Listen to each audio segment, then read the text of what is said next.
Before I could decline, he reached into a drawer and handed me a brochure. The cover pictured a dozen muscular men frolicking aboard the deck of a pleasure craft. Each was shirtless, and several wore nothing but thongs.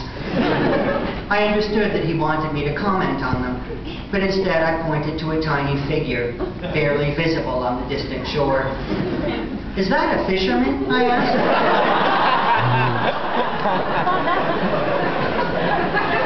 "Well, it might be," Martin said, "but that's not really what Fire Island is."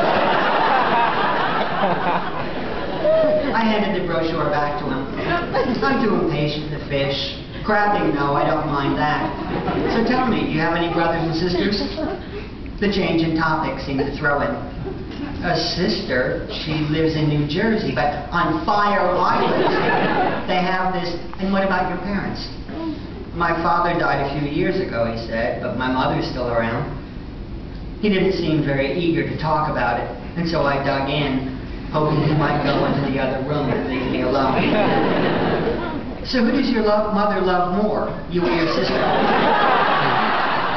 "I don't know," he said. "What difference does it make? Just curious. You ever take her out to Fire Island?" "No." "Well, okay then," I said.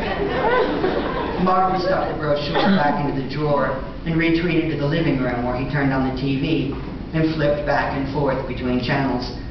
With him out of the way, I finished the kitchen in no time. Next came the bathroom, and then the bedroom, which was airless and cluttered and felt even hotter than the rest of the apartment. The dresser was heaped with clothing and gay pornography, the alternating layers of shirts and magazines reminding me of science projects illustrating the Earth's crust. I counted 5 blankets on the unmade bed and was trying to make sense of them when Martin walked in and took a seat on a folding chair.